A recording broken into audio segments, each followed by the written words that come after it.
Olá, gente. Acho que a iluminação está meio estourada aqui um pouquinho. Desculpa aí para vocês. Bom, eu vou falar, né, sobre o estado da realidade virtual no Linux. Então, vamos começar a ver os slides, falar um pouquinho sobre quem sou eu. Tenho 48 anos, sou casado e sou de Juiz de Fora, embora tenha vivido a maior parte da minha vida em Campinas, tá? Onde eu também fiz faculdade, tanto de engenharia de computação quanto mestrado em biologia. Um pouco diferente, mas foi. Eu cheguei a fazer outras palestras pela Latinoware, mais na parte de maker, né? Então, eu fazia coisas com impressão 3D, com projetos eletrônicos, e eu escrevi um guia da impressão 3D livre. Minha vida deu umas reviravoltas e eu acabei até mudando de empregos e vim para a Polônia. Eu estou morando na Polônia desde o início do ano. Desde antes de vir para a Polônia, na verdade, eu já estava tramando, né?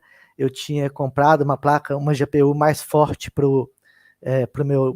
usar no meu Linux, e eu sabia que tinha um dispositivo de realidade virtual, o Valve Index, que estava anunciando desde 2019 suporte Linux. Então eu aproveitei, eu tinha economizado dinheiro, e quando eu estive aqui na Europa, porque no Brasil não dá, eu vou falar sobre mais para frente, eu encomendei o aparelho de realidade virtual. E isso foi assim, meio no começo do ano, e um pouco assim, quase concomitante com os lockdowns, e a realidade virtual me ajudou pra caramba nos lockdowns. Eu passei assim a gostar muito do que ela significa, do que ela representa. Então eu inventei essa palestra para poder passar, tá, como um early adopter, como alguém que está adotando a tecnologia cedo, o que esperar se você usa software livre, se você usa sistema operacional livre Linux e quer mexer com realidade virtual. Ainda temos muito software proprietário para mexer com isso. E eu vou falar mais. Antes, vou acabar de falar, então, de mim. Eu contribuí com alguns projetos também. Eu gosto muito de jogos, infelizmente também é uma indústria ainda muito dominada por software proprietário. E vamos começar, então. Antes, eu tenho umas observações a fazer sobre a palestra. Como eu acabei de dizer, tem bastante coisa proprietária no meio. Eu não tenho jeito de fazer essa palestra sem dizer das opções proprietárias e das desventuras proprietárias em que, se você embarcar nessa, você vai ter que suportar pelo menos algum tempo enquanto a tecnologia não estiver totalmente liberada. E a principal delas, sem dúvida nenhuma, é o seguinte: quem potencializou a realidade virtual no Linux foi a Valve com a Steam, tá? Essa é uma coisa que não vai dar para surgir. Então você vai me ouvir falar até da Valve com um pouco de admiração, embora ela tenha, lógico, as suas coisas de ser uma fabricante de software e hardware proprietário. Ela tem suas patentes, ela tem DRM no cliente de jogos dela. Para quem não conhece, também vou explicar o que empresa que é a Valve, o que ela faz, o que é a Steam. Tá? Essa palestra também vai ser uma ênfase em relação a jogos no Linux. Em parte porque eu acho que a gente fala muito de tecnologia aberta, muito de tecnologia livre, software livre, mas esquece um pouco da parte lúdica, da parte de se divertir com o seu PC, com o seu computador, de fazer ele ser algo social com seus amigos nos jogos. Hoje em dia, quase todo mundo pensa em jogos, vai pensar o quê? Em console, em usar no Windows. Tem muita gente que ainda diz, eu estou no Windows só por causa dos jogos. O Linux não tem. Isso não é verdade. Isso não é verdade mesmo. Embora tenha uma pequena categoria de jogos que ainda seja verdade isso, que no Linux não roda a contento, que são os jogos com anti-cheat, como PUBG, como Fortnite e alguns outros. Mas eu acho que é importante a gente passar essa ideia do Linux como um sistema... eu estou falando Linux, eu sei que é o kernel, eu sei que o certo é falar GNU Linux, mas como eu trato muito com o usuário final, ficar falando GNU Linux cria uma espécie de freio na conversa. Então eu vou, desculpem, não é o certo, mas eu vou confundir um pouco. Às vezes, ao falar, é hábito, eu vou falar Linux como se fosse o sistema operacional inteiro, GNU Linux. Por favor, me perdoem, mas eu vou acabar dizendo isso. Eu acho que é importante ter o GNU Linux como o sistema operacional do prazer, que a gente pode ser tão colorido, tão divertido, tão assim prazeroso quanto os sistemas operacionais e até mais, porque a gente vai ter mais flexibilidade, vai ter mais o que fazer com eles. Opa, eu passei de página. Mas, apesar de eu falar de tecnologias livres, a preocupação final é em ver como que a gente pode se libertar delas, como que a gente pode usar alternativas livres, como que a gente pode ser livre com isso. Em especial, as tecnologias de VR, como eu já falei, eu tive que planejar com muita antecedência para comprar o único kit de VR que realmente suporta o GNU Linux, que é o Valve Index. E você tem vários outros mais famosos, como o Oculus Quest, como o HP Reverb G2, e algumas marcas menos conhecidas, mas que aí só funcionam no Windows. Agora, só o fato da gente ter um que funciona no Linux, isso é muito bom, só que ele não é vendido para o Brasil. Se você quiser obter no Brasil, você vai ter que se arriscar um pouco com a importação, tá? Vai ter que arranjar alguém na Europa, nos Estados Unidos, para te mandar, ou então fazer aqueles esquemas de armazéns, vai ser um pouco complicado. E se você quiser comprar de alguma empresa que vende aqui no Brasil, como não é vendido direto, elas cobram uma boa taxa. Por exemplo, o kit de realidade virtual que eu comprei, o Valve Index, ele foi equivalente, quando eu comprei, a R$ 6.300. É o kit todo. Eu procurei os preços no Brasil só para poder comparar, e o único lugar que eu vi que vendia o kit estava mais de R$ 18.000. Tem outro sistema que também assim funciona no Linux, embora não suporte oficialmente, que é o HTC Vive Pro. Na Europa, ele está cerca do equivalente a R$ 7.000. No Brasil, ele está R$ 29.000. É o preço de um carro, né? É ridículo isso, mas eu confio que esse preço é só porque ainda é um mercado pequeno. Com o tempo e com a acomodação da tecnologia, ele diminui e isso vai estar acessível a todo mundo. Então é isso que eu estava falando, é importante a associação positiva com o sistema. E a gente tem que ver também que jogos hoje em dia não são mais o que era, digamos, na década de 90, nos anos 2000. Acho que ainda vai ter gente mais velha aí que está acostumada a pensar em jogos como aquela coisa de você resolver um quebra-cabeça, de você fazer alguma coisa que é um pouco mais contida. Hoje em dia, jogos são muito mais uma experiência completa, audiovisual, uma experiência em que você se sente lá dentro, em que você faz parte, você tem simuladores bem sofisticados, inclusive. Hoje, antigamente você tinha um joguinho de futebol que você via representações iconográficas dos jogadores na tela. Hoje você vai ter um jogo de futebol que é visualmente indistinguível de uma partida, em que você vê os jogadores em 3D, que você vê jogadores fazendo expressões faciais totalmente convincentes, e que se você não soubesse que você está vendo um jogo, se fosse assim, em outra época, você acharia que estaria vendo um programa de televisão. Então é algo bem diferente hoje em dia os jogos. A gente está num nível de sofisticação que os jogos são, digamos, uma experiência completa. E a realidade virtual, ela vem para completar essa experiência. Enquanto que na tela você vê o jogo na sua frente, se você vira para os lados, você já não vê. Na realidade virtual, você é projetado para dentro. Você está vendo todo o seu campo de visão, é o jogo. Você olha para os lados, você continua vendo o que o jogo está te fazendo, a simulação. É como se fosse, digamos, uma Matrix. Se vocês viram alguns filmes, como o Jogador Número 1, vocês vão ter algo próximo do que a tecnologia está ficando hoje em dia, que é uma tecnologia que veio de convergência. Eu vou explicar isso no histórico. Vou tentar também não demorar muito, que eu tenho esse problema de falar demais. E os jogos são coisa de adulto também. Tem jogos com muitos temas adultos, muitos temas sérios, e eles não precisam mais ser aquela coisa que você joga só para, digamos, perder tempo. Tem jogos que são produtivos. Se você vai jogar hoje, principalmente jogos em realidade virtual, você vai fazer exercício, você vai se cansar de verdade. Tá? Tem jogos que são extremamente educativos. Você pega, digamos, um simulador de universo, em que você pode estender sua mão e você pode arremessar planetas uns nos outros, ver como é a Via Láctea, ter uma noção de grandeza, entender como é que funcionam os eclipses, as órbitas.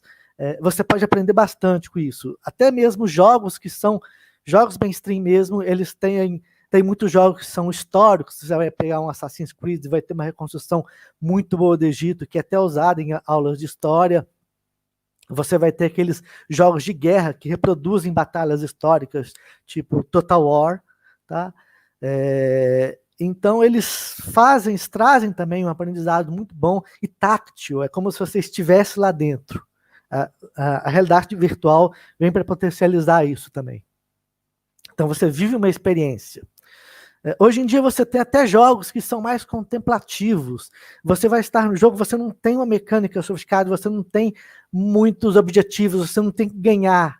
Você basicamente passeia, faz as coisas. O seu objetivo é ter diversão. Tem jogos que são assim.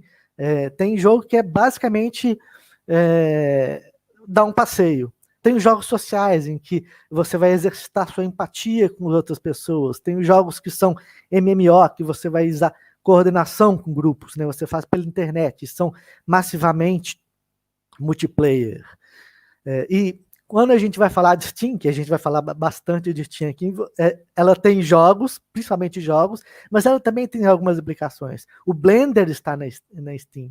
Inclusive o Blender, ele agora tá começando a ter VR. Ainda tá dando pau aqui, não consegui fazer funcionar. Mas você tem aplicações VR que você pode usar, inclusive para modelar. Ainda proprietárias, até o Blender está com isso funcionando, mas tem.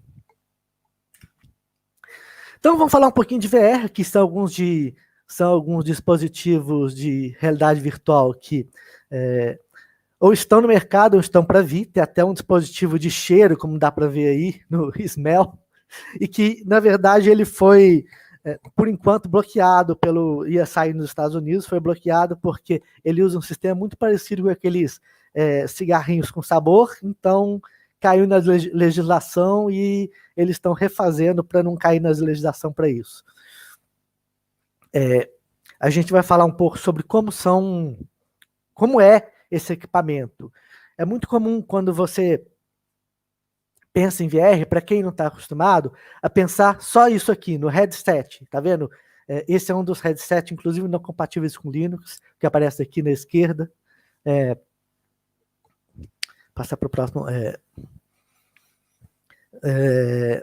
O headset, a realidade virtual não é só alguma coisa para você contemplar, só para você ver. Ela envolve outras coisas. Realidade virtual significa o seguinte: é uma simulação gerada por computador de um ambiente tridimensional com o qual você vai interagir por meios realistas e físicos usando equipamento especial.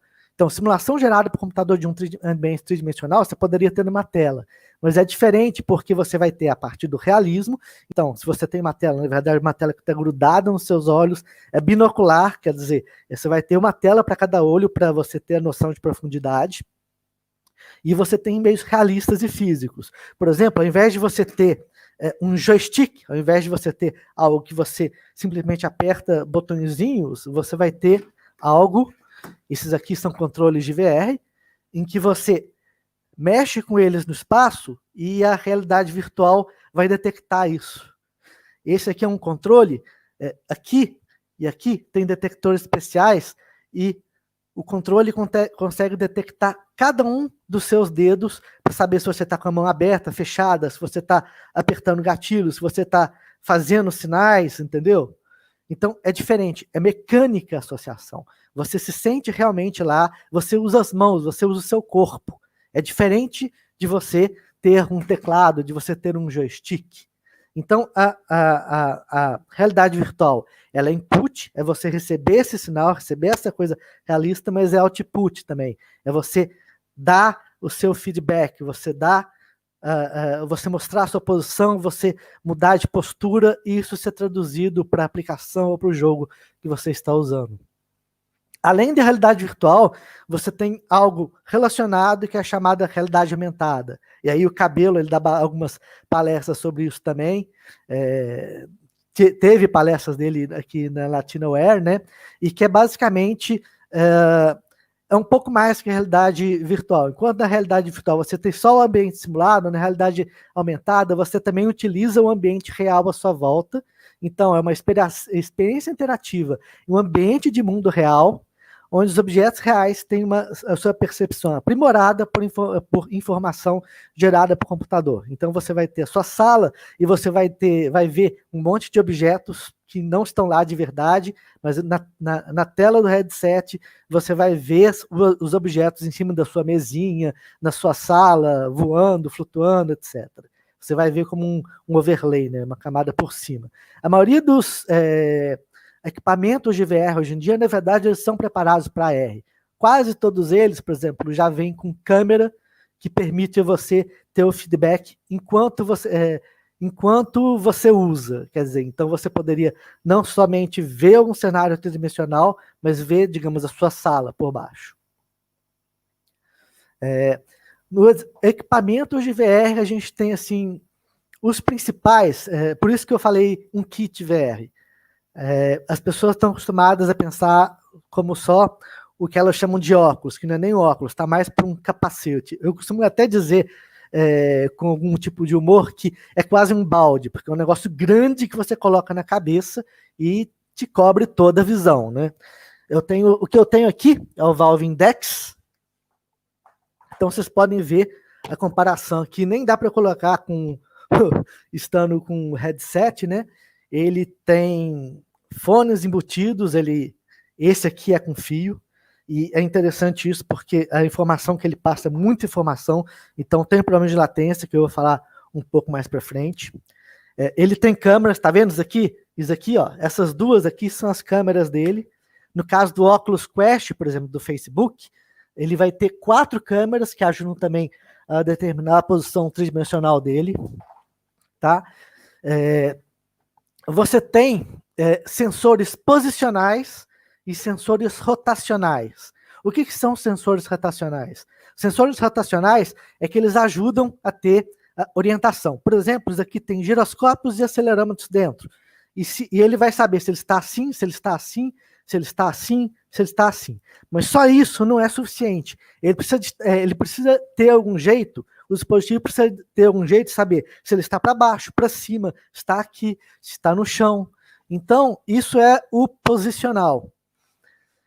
Essa é uma distinção importante, porque a experiência de muitas pessoas com o que elas acham que é VR é aquela coisa de só o equipamento que você vê as coisas, e pior, em que você só tem a noção de rotação. Eu vou falar sobre o Google Cardboard, mas por enquanto vamos falar lá do kit. Então, posicional, rotacional e ápticos.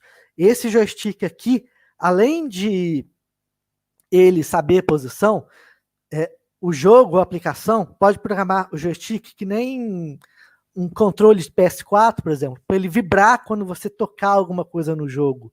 Ele ter alguma resposta que te dê algo que lembre toque. Ter algo que faça você fazer você parar, entendeu? Como se você tivesse tido um obstáculo. VR não significa que você tem que usar esse controle. Existem vários modelos e existem muitos tipos de controles especiais. Existem luvas especiais, por exemplo, que dão resposta áptica mesmo, que parece que você está tocando e elas impedem que seus dedos continuem para frente. Você tem vestes que permitem a você, digamos, ser tocado no ambiente virtual. Existem programas, jogos, né, na verdade, MMOs, que permitem isso, que usam essas APIs. Então, alguém te toca no jogo, você sente a pessoa tocando, se você estiver usando uma veste dessas. Existem esteiras, existem até, como eu já coloquei aí, dispositivos aromáticos que dão cheiro, apesar que esse ainda não está no mercado. Mas existe muita criatividade, porque as APIs que existem para você programar para realidade virtual hoje em dia já estão bem sofisticadas e permitem uma expansividade muito grande. Aqui tem alguns tipos, tá? E é importante porque eu vou falar do histórico, tá? Tem um headset aqui, um dos primeiros que apareceu, foi o Oculus Rift DK1, Development Kit 1, foi o primeiro que apareceu em 2012 da geração moderna. A gente tem aqui, e vocês vão ver que eu vou falar de controles, não só dos headsets, porque os controles ápticos são muito importantes. Esse aqui é do PlayStation Move, e esse aqui é um óculos moderno, o Oculus Quest 2. Tá? Então a gente tem o primeiro óculos e o Oculus Quest 2. A gente tem o Google Cardboard, que foi uma iniciativa de 2014 para tentar, digamos, divulgar um pouco a realidade virtual para quem não tinha tanto dinheiro. E é aquela coisa, ele não é tanto realidade virtual, ele é algo bem limitado, você usa seu celular para ele, e ele te dá uma visão binocular, assim, digamos, de baixa resolução comparado aos de hoje. Essa aqui é do centro, esse VR Box, é uma coisa que muita gente tem no Brasil, ele é baratinho, acho que R$80, você compra, você coloca seu celular nele e usa alguns programas do Google para simular uma VR, aí você vira a cabeça, olha para cima, ele usa os sensores rotacionais do seu celular para fazer isso. Mas, como ele é um celular, ele não tem referências fora, ele não tem, digamos, as bases que vêm com o kit de realidade virtual, e é uma coisa interessante falar dessas bases, porque elas é um dos jeitos que os kits usam, não é só o jeito que tem, mas é o jeito mais popular e um dos mais precisos. Você coloca bases, você coloca essas caixinhas aqui, que parecem caixinhas de som, fixas em algum lugar, calibra o seu equipamento de realidade virtual e elas ficam lá, detectando a posição. Então, elas são muito importantes para ter essa precisão e essa responsividade de saber onde que está. Quando você tem um celular, você pode até ter uma detecção de posição, mas vai ser bem rudimentar, não vai funcionar muito bem e pode até te deixar enjoado, que é um problema grande da realidade virtual hoje em dia. Você usar um equipamento de baixa qualidade é algo que, inclusive, pode te dar problemas de saúde, porque o enjoo que você sente, quando a imagem que você vê, quando a percepção que você tem não equivale muito à realidade, o seu organismo pensa que está sendo envenenado, então ele inicia uma resposta de expelir o que você comeu para não ser envenenado, para poder voltar à saúde. Então é muito comum você, nos dias, quando começa a usar realidade virtual, especialmente uma de má qualidade, você ter ânsias de vômito, tá? Você sentir náuseas, são coisas diferentes, mas você pode sentir tontura, ânsia de vômito e náuseas. E cada um desses vai passando, você vai se acostumando com o passar do tempo, em tempos diferentes. E esse outro aqui, esse azul da ilustração, ele é um HTC Vive Pro. Também é um dos compatíveis com Linux, mas é aquela coisa, no Brasil ainda está muito caro. O HTC Vive, no entanto, ainda dá para comprar no Brasil por um preço razoável. Acho que vai sair uns 5 mil, 6 mil reais. Desculpa, eu sei, não é um preço razoável. Ainda mais com o preço de um PC. É o preço de um PC gamer hoje em dia, né? E você ainda vai precisar de uma placa super potente para mexer com isso, porque esses displays dos headsets de realidade virtual hoje em dia, eles são muito altos. Eles geralmente vão ter uma resolução próxima de uma Full HD para cada olho. Então, tem displays que chegam perto de um monitor 4K. Então, já viu, né? E como quando você está usando realidade virtual, a sua tolerância também é muito menor, porque você está com aquilo em cima do rosto. E você vira, se você não tiver resposta imediata, já dá tontura. Então precisa ser com baixa latência, por isso que ser cabeado, como esse que eu mostrei, é importante, Os wireless ainda tem um problema na latência, por melhor que seja a wireless, e você tem que ter alta frequência. Enquanto numa tela, se você tiver 60 frames por segundo, 60 quadros por segundo, tá tranquilo. Se você tiver só 60 quadros por segundo no VR, não é suficiente. Você vai perceber aquilo vai te dar tontura. Então, geralmente se convenciona que o mínimo razoável para VR é 90 quadros por segundo. Então, os kits hoje em dia vêm com 90, 120, 144 Hz ou mais. O Valve Index que eu tenho aqui, ele funciona, o padrão dele é 120 Hz e ele pode chegar a 144 Hz. Então vamos falar então, VR na verdade é uma tecnologia da qual se tem a noção há muito tempo, já tem o próprio livro, se vocês viram o filme O Jogador Número 1, sabem que, e já conhecem o livro foi escrito há décadas, então já se tinha essa ideia de como seria o VR antes, mas demorou um tempo para a tecnologia realmente atingir o ponto. Na década de 90 foram feitas algumas tentativas, como um dispositivo chamado Virtual Boy, tá a foto dele aí no slide, né?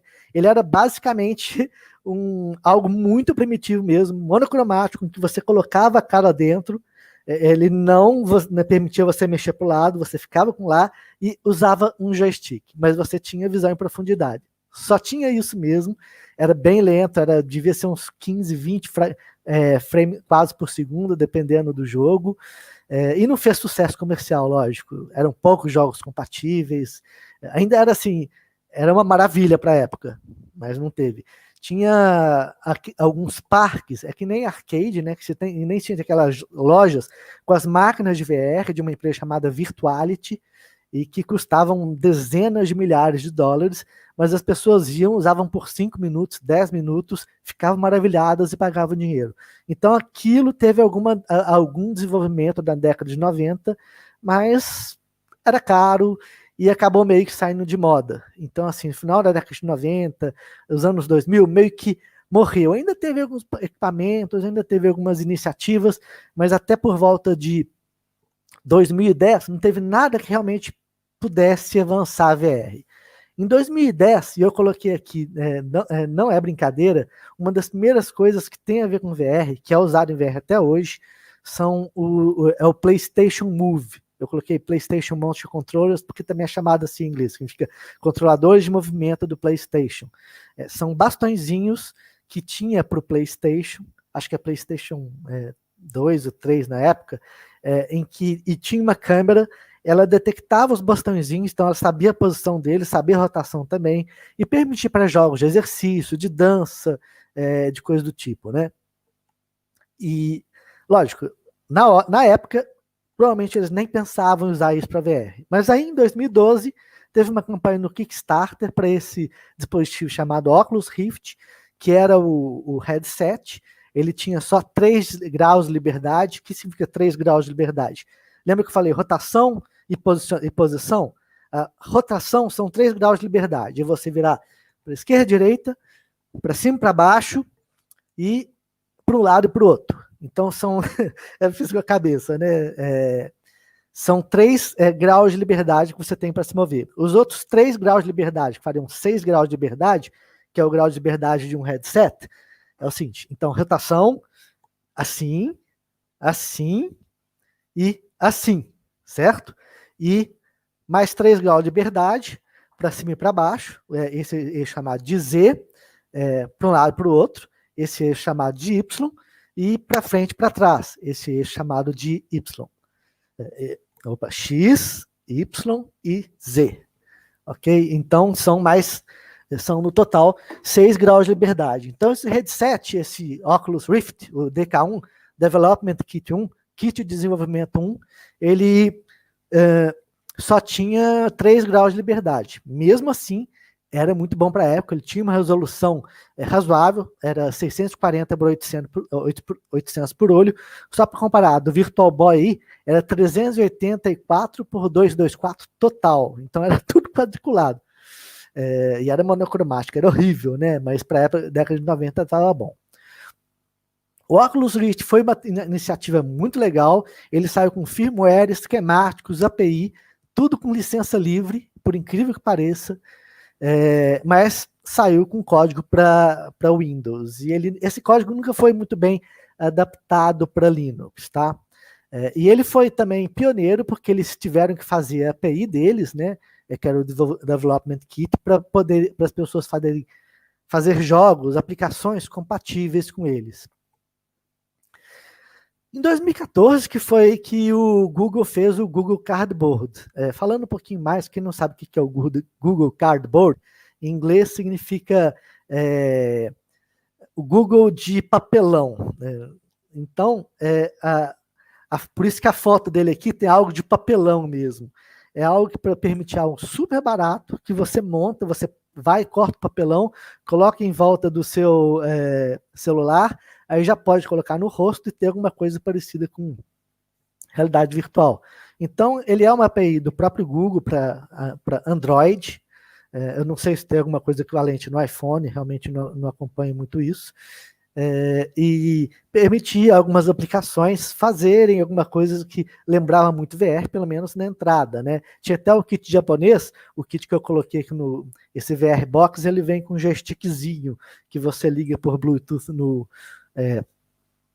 celular e ele permite algum controle em alguns jogos. Não chega nem perto de VR de verdade, vai ter a frequência baixa do celular, vai ter resolução relativamente baixa do celular, até mesmo celulares poderosos hoje em dia, mas é uma coisa legal para ter uma primeira experiência. Mas geralmente não tem muita, até pela simplicidade da solução, não tem muito uso prático. É mais uma curiosidade que todo mundo usa por algumas horas, depois guarda na estante, nunca mais vê. Foi em 2015 que a coisa realmente começou a mudar, porque aí saiu o primeiro HTC Vive, que já tinha 6 graus de liberdade, já tinha posicionamento, já tinha ideia das bases, né, para você assim, detectar a posição do kit, e ele já saiu para o Steam, e aí também saiu oficialmente a SteamVR. Na verdade, a SteamVR já suportava o Oculus Rift quando saiu, mas ela foi feita principalmente com a própria HTC, a Valve fez o SteamVR junto com a HTC e fez sua própria API, que ela chamou de OpenVR, porque era aberta, né, bem documentada. E o Vive também fez os controles, tá? Do mesmo jeito, tem controles ápticos, tá? Controles cuja posição também você pode detectar no espaço, e já veio com sua própria API muito mais completa, do OpenVR. O óculos não ficou parado, o pessoal do óculos tinha sido comprado pelo Facebook, né, em 2014, então começaram a desenvolver também para competir com a HTC Vive. O óculos, como ele foi o primeiro, ele teve muita coisa feita para ele, e a API dele, proprietária, tem muitos jogos, inclusive um RPG muito bom, não lembro o nome agora, que foi feito, que é só para ele, não funciona em outros headsets. Infelizmente, como mercado incipiente tem essa coisa, né? Os fabricantes tentam travar, tentam fazer os seus padrões, digamos assim, para que todo mundo use o deles, para dominar o mercado. Em 2017 foi que começou uma coisa interessante. Em 2014, a Valve já tinha feito o Steam para Linux, e saíram muitos jogos para Linux nessa época. Começou a ficar viável ter jogo em Linux, e foi aí que os drivers também de 3D para Linux começaram a melhorar bastante, tanto da NVIDIA quanto da AMD.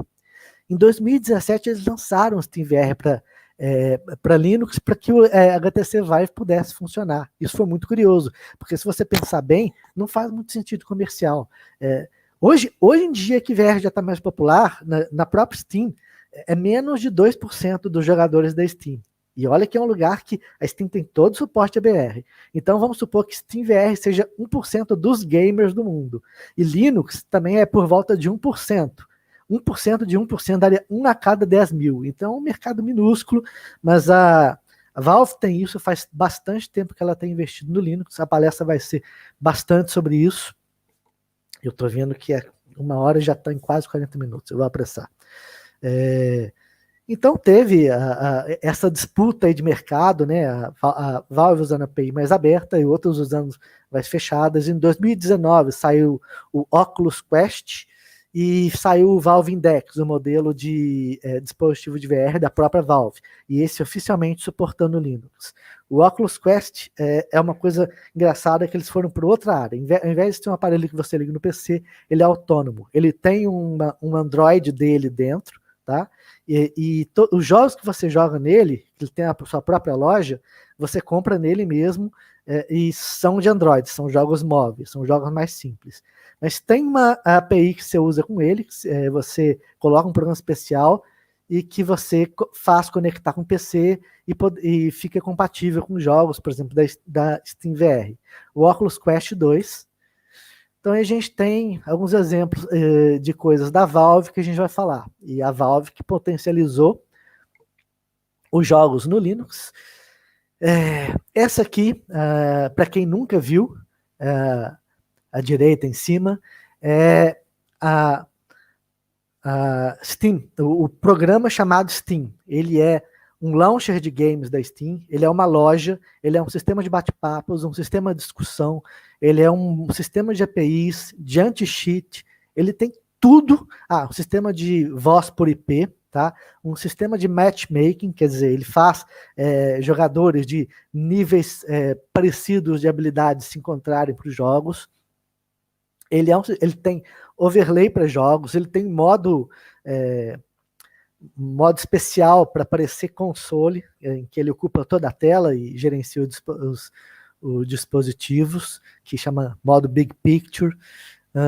Acho que quem conhece jogos em PC vai conhecer Steam, né? Isso seria mais só para quem não conhece mesmo. A Steam é da Valve e eles realmente dão um suporte muito bom para o Linux. Tem outros dispositivos também. Aqui tem um joystick da Steam que eu cheguei a mostrar aqui, que é esse, que é o Steam Controller. Ele tem umas coisas interessantes. Pode ver que aqui, ao invés de ter um joystick, ele tem uma espécie de um touchpad que serve como mouse nos jogos, permite melhor portaria. Infelizmente, isso aqui foi descontinuado. Continua a funcionar muito bem. Eu gosto muito de usar ele para os jogos, mas foi descontinuado. Tem as famosas promoções da Steam, em que você tem descontos enormes nos jogos, e que, assim, é legal, porque apesar de ser software proprietário, só o fato de ter preço menor já é uma coisa que melhora o acesso. Não melhora a liberdade de uso do software, ainda vai ter DRM, ainda vai ter outras coisas, tá? A Valve, antes de fazer o seu cliente Steam, ela ficou famosa com um jogo que mudou muita coisa, ditou tendências no mundo dos jogos, que foi a série Half-Life. Depois ela fez outros também, que é o competitivo Counter-Strike, que aparece aqui no meio, e também o Dota 2, que é um isométrico, é um MOBA, né? É um arena de batalha multiplayer. Ela chegou a fazer os próprios, digamos, consoles dela baseados em Linux, chamaram de Steam Machines. Não fizeram muito sucesso comercial, era um PC basicamente com Linux, só que um pouco mais caro. E a Valve também, ela disponibiliza mensalmente estatísticas sobre o uso de dispositivos, sistemas operacionais e outras coisas que são o Hardware and Software Survey, que é aí que a gente sabe quantas pessoas estão usando realidade virtual, quantas pessoas estão usando Linux, Windows, Mac nela. Então a Valve, ela tem todos esses dados que ela permite você ver. Aí tem assim um pouco dos dados sobre ela, tá? Ela também, e muito importante, ela fez uma iniciativa que começou em 2018, que é o seguinte, não são muitos jogos que são feitos para Linux. Se você notar a quantidade de jogos de Linux, embora até seja bastante grande, você contar com DLCs dá cerca de 16 mil, isso é cerca de um pouco menos de 1/3 dos jogos de Windows. É relativamente pouco. Então, muita gente ainda usa e usava o Wine para rodar alguns jogos. O Wine, na verdade, não era tão... Ele tem um ônus de você usar o Wine, que ele ficava mais lento, porque era uma API de compatibilidade, né? Então você tinha, digamos, o jogo passando por mais camadas. Até que em 2018, a Valve fez um fork do Wine, na verdade. Ele tinha um Wine e um monte de outros projetos juntos, inclusive um que traduz DirectX, daquela API da Microsoft, para uma API que tem no Linux nativo chamada Vulkan. É muito importante essa Vulkan, porque é o seguinte, vocês lembram de OpenGL? Aquela API para fazer coisas 3D, para fazer coisas gráficas? Então, essa API, ela já está meio depreciada, velhinha, e ela é muito de alto nível, ela não permite fazer algumas coisas de baixo nível que os desenvolvedores precisam para otimizar. Então, saiu o Vulkan, que é como se fosse uma reengenharia do OpenGL para competir com o DirectX da Microsoft. E ele é bem mais baixo nível.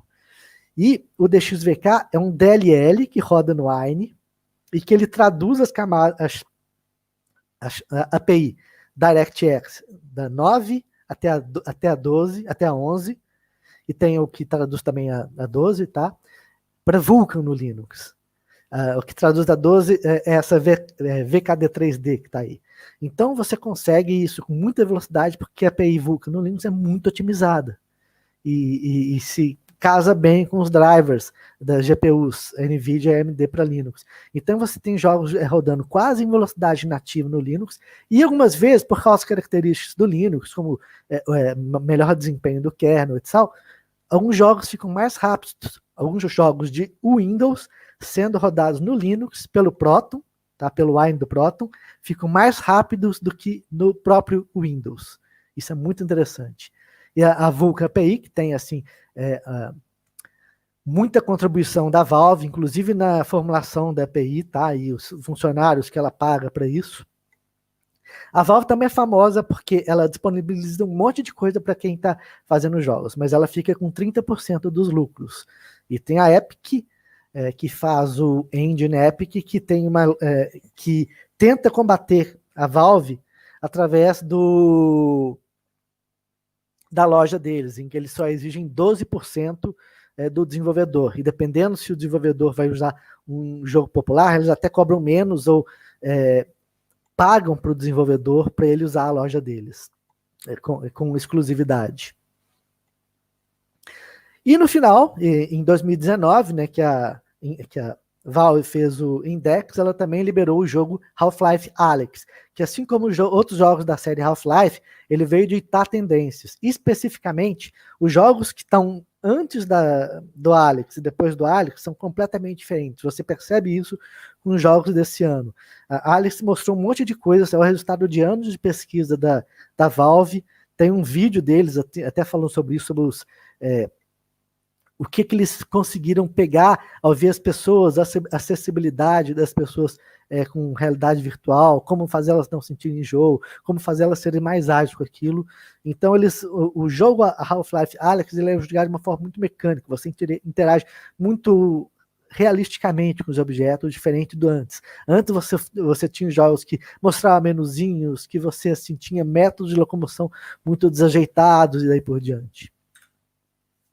Aqui estão alguns exemplos de jogos no Linux, tá? Screenshots, obviamente não dá para representar tudo. Jogo espacial, jogo em primeira pessoa, jogo de terceira pessoa. Os 3 jogos de cima são nativos do Linux. Os 3 jogos do meio, Metro Exodus, No Man's Sky e Warhammer 40.000 Mártires, são rodados pelo Proton na Steam, tá? Para quem não conhece o Proton, é mais ou menos o seguinte: você vai lá, compra um jogo de Windows para o seu Linux na loja, e você manda baixar e você dá play. E o Proton roda. Basicamente é isso. 80%, 90% do caso dos jogos é assim, direto, não precisa nem de ajuste. Para os casos que não são assim, tem uma pessoa, um conjunto de pessoas que resolveu fazer um site, uma ProtonDB, onde você pode arranjar algumas receitas, alguns ajustes que você pode usar para você poder jogar esses jogos tranquilamente no seu Linux. E os jogos da coluna de baixo são 3 jogos diferentes em realidade virtual. O primeiro é Elite Dangerous, o segundo é o Half-Life Alyx, e o terceiro é o Skyrim VR, que ele tem a versão VR própria dele, que roda maravilhosamente bem no Linux. Uma das coisas, inclusive, que ainda é difícil fazer em VR é você tirar screenshots bem e você fazer streaming, porque na verdade você não tem acesso ao que acontece dentro do headset. Você tem que, no caso do jogo, você tem que configurar o espelhamento na tela, e é esse espelhamento na tela que você grava quando você vai tirar screenshot e quando você vai fazer streaming. Então pensa bem, você já precisava de uma placa de vídeo potente para isso, agora você vai ter que renderizar num olho em Full HD, no outro olho em Full HD ou maior, e ainda vai ter que renderizar uma terceira vez na tela. Então precisa de muito processamento mesmo.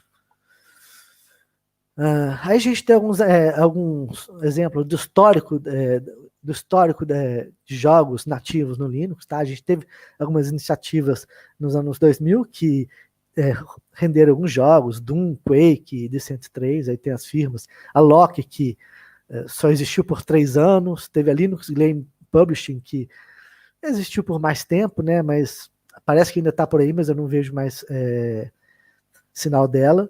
Tem a Feral Interactive, que chegou a ter alguns anos, fez vários jogos recentes para Linux, mas ultimamente tem estado bem parada, assim como a Spear Media e a Virtual Programming, que fez o Witcher 2 e alguns outros jogos. A Virtual Programming, a maioria dessas firmas, na verdade, elas usavam sua própria camada de compatibilidade, uma espécie de substituto do ARN para fazer esse porting. O do Virtual Programming, por exemplo, chama Ion, tá? É o que se chama assim de Steam Programming, né? Eles pegam aquele código e fazem algo para poder adaptar aquilo de maneira fácil.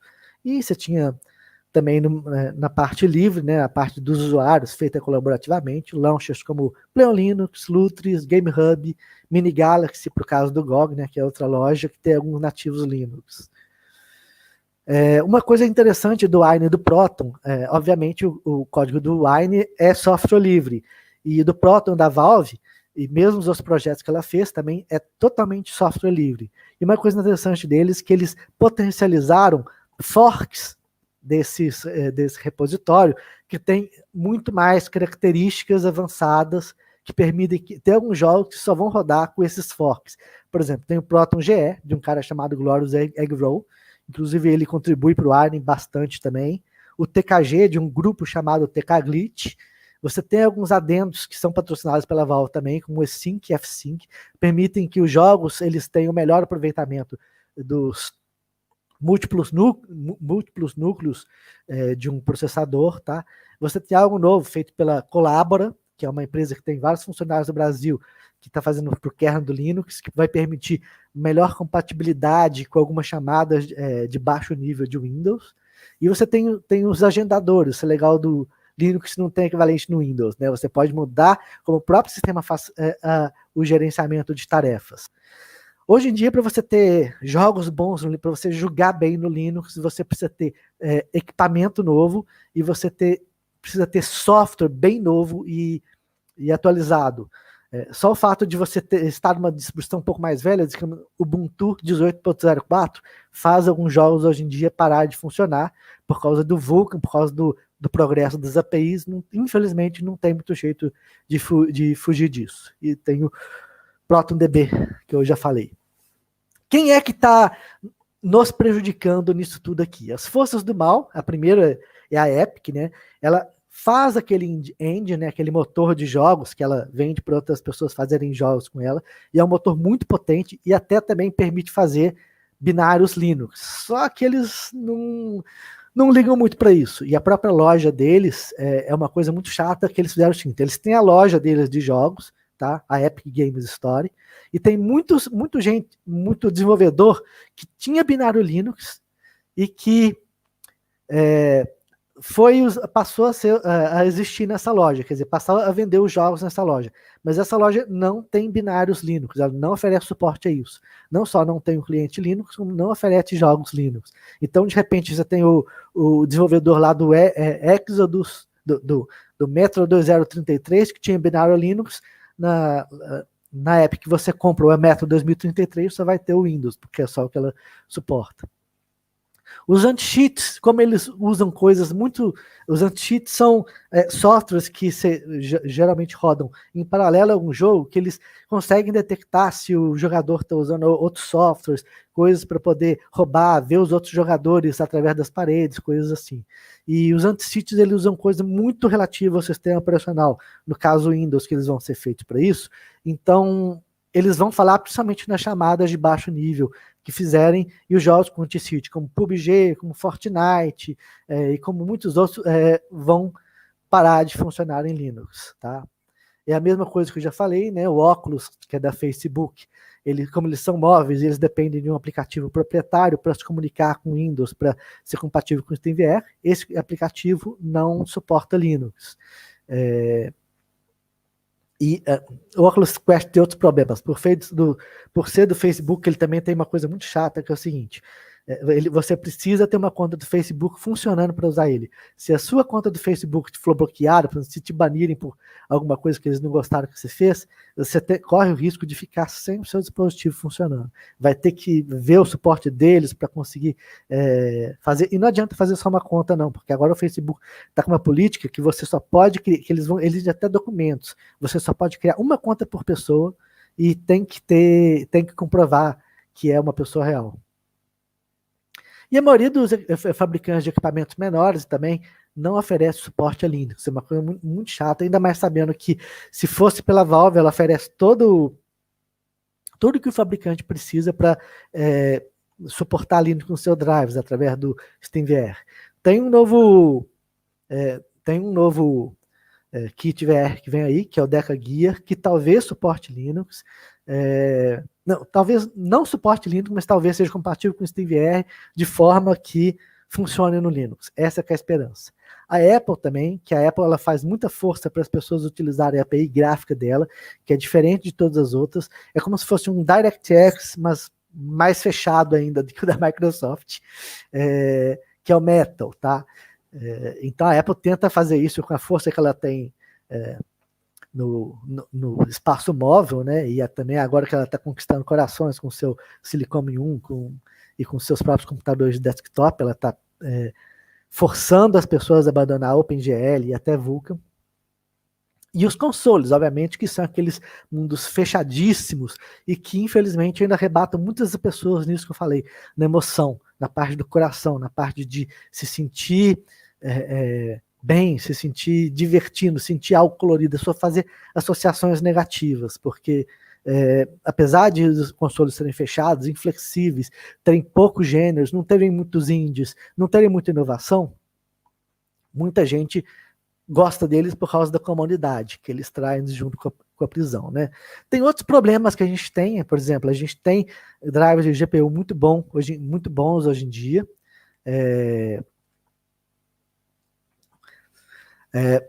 mas, por exemplo, os drives da NVIDIA, eles não trazem tudo o que trazem no Windows, por exemplo. Tem um novo tipo de anti-alias interessante para 4K, que melhora o FPS também, que é o DLSS. Ainda não está funcionando no Linux. Tem o Ray Tracing, só funciona no Quake 2 RTX no Linux por enquanto. Não funciona através do Proton e não tem jogos nativos que usem ainda fora o Quake 2, RTX. O GeForce Experience, que é o aplicativo da NVIDIA, não fizeram para Linux. O GeForce Now, que o sistema de novo finalmente está funcionando em Linux aqui na Europa, mas ainda não tem no Brasil. Tem a LibRevive, que é um negócio que fizeram, um software que permite você, tendo um Vive, você poder utilizar as APIs proprietárias da Oculus, então você pode usar aquele RPG que eu falei. Tem o Vorpep, que é uma coisa muito interessante que tem só para Windows, que ele pega jogos feitos para tela normal e adapta para funcionar de alguma maneira com realidade virtual, para você ter o Kingdom Come Deliverance, você tem o Witcher 3 com mod, que permite ficar de primeira pessoa, você jogar em VR, e isso não vai ter para Linux, embora tenha algumas coisas para Linux, umas tentativas amadoras, assim, e software livre que tenta fazer algumas coisas com alguns jogos. O IVRY, que pega também, permite você usar o seu cardboard com os jogos de SteamVR. E vamos falar um pouco do Valve Index, eu vou ter que ser bem rápido, porque estão faltando 3 minutos, você já deve estar meio cansado. Que foi que eu comprei, ele é um kit muito bom, tá? Como eu já mostrei aqui, ele tem os headphones integrados, e uma coisa que ele não encosta na orelha, ele fica só por cima. Isso é interessante por segurança, para você não ser blindado dos sons em volta. Ele tem alta frequência, o que permite ele justamente usar um cabo DisplayPort. Ele tem um campo de alcance alto. um field of view, né, campo de visão. Isso é um ângulo, o ângulo que você vai conseguir ver se você colocar o aparelho. E ele é compatível com o dispositivo da HTC Vive. E tem sensores para o corpo. Uma coisa interessante é o seguinte, o SteamVR para o Linux não está tão avançado, ele tem alguns bugs bem básicos. Pena que não é software livre, que se for software livre já teria sido consertado há muito tempo. Mas tem algumas coisas muito avançadas que funcionam. Esse aqui é um sensor da Vive, tá? Que você pode usar no corpo. Por exemplo, eu uso para colocar na cintura, para ele saber onde que está minha cintura, que serve para alguns jogos de dança, coisas do tipo. Funciona perfeitamente. Não tive nenhum problema ao comprar isso. Eu nem sabia se ia funcionar, eu comprei sem saber se ia funcionar e funcionou. Mas, por outro lado, a câmera do Valve Index, ela aparece no X, no GUVC View e outros programas de Linux, mas ela não funciona nos jogos. A tecla de screenshot do SteamVR não funciona. Ó, esse aí são as telas do SteamVR detectando e calibrando o Valve Index no Linux. Tem alguns conceitos de VR que é importante, tá? Você tem os jogos, as aplicações, vários tipos de você interagir. Quando você está sentado, ela procura restringir e achar que você não vai virar muito, por exemplo. Quando você está em pé, o VR vai assumir que você pode se virar livremente, só que você não vai sair do lugar. E você tem a escala de sala, que geralmente você vai ter um espaço grande, digamos, pelo menos uns 2,5 metros por 2,5 metros, em que você vai fazer o seu VR. Nos jogos, como Half-Life Alyx, você vai ter alguns métodos de locomoção. Geralmente, nos jogos, né, como você não tem o pé, o método que você usa para locomoção é parecido com um joystick. Você vai usar um thumbstick para virar e outro thumbstick, por exemplo, para ir para frente, para trás e para os lados. Então você simula andar com isso. Só que, como tem aquela coisa de ficar enjoado, uma coisa que muitos jogos e aplicações usam é o teleporte. Você apontar no chão onde você vai estar e você automaticamente deslizar para lá. São os 3 modos. Teleporte, você desliza suavemente até o lugar que você marcou. O blink, você desaparece e reaparece no lugar. E o smooth, que é o que eu falei, de você usar os joysticks mesmo como se fosse um joystick para você ir andando suavemente. Tem medidas como tempo encerrado. Eu já falei a maioria do que eu deveria aqui. Infelizmente não deu para passar tanto.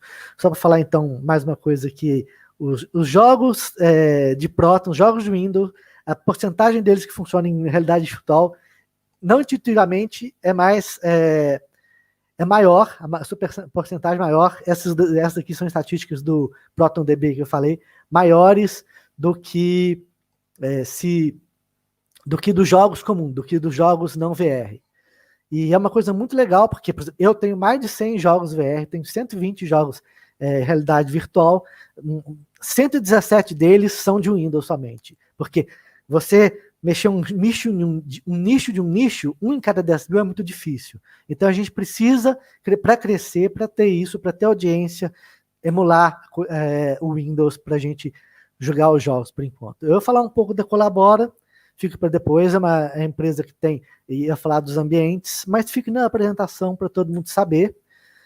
Eu espero que tenham gostado um pouco, aí são os ambientes, a gente pode usar nossos ambientes, KDE Gnome em realidade virtual, o ambiente ainda é meio cru, mas dá para fazer isso, você pode ter o seu ambiente desktop no kit virtual, e é isso, gente, eu vou deixar na apresentação, sim, eu posso responder a pergunta. Então as referências aí, qual que é a pergunta? Peraí, opa, perdi, peraí. Hardware desenvolvido especificamente para a área da educação. Olha, eu vou te dizer uma coisa, existem muitos kits VR hoje em dia, só que infelizmente eles são compatíveis com Windows, kit de nicho. Por exemplo, tem um kit, se eu não me engano, da HP recente, que tem um campo de visão bem mais restritos e serve mais para médicos fazerem operações à distância. Deve ter algum kit de educação, visto que tem muito pequenos fabricantes de kit VR, tá? Que tem algumas iniciativas, Só que é aquela coisa, por enquanto, provavelmente compatíveis apenas com Windows. Só tem 3 kits VR que eu tenho conhecimento que sejam realmente compatíveis com Linux, que funcionam bem, que é o HTC Vive, HTC Vive Pro e o Valve Index. E é isso, gente. Obrigado, tá? Aqui tem o meu contato. Eu também estou em alguns mensageiros instantâneos, estou patola.matrix.org, que estou frequentando mais agora, né, que é a nossa rede livre, mas eu também fico bastante no Telegram e tem até um grupo de jogos, se alguém quiser. É um grupo diferente, que não tem nenhum banimento de nenhum usuário, só de bots, tá? Que é o Linux Games BR. Obrigado, e o próximo palestrante pode vir. Desculpa ter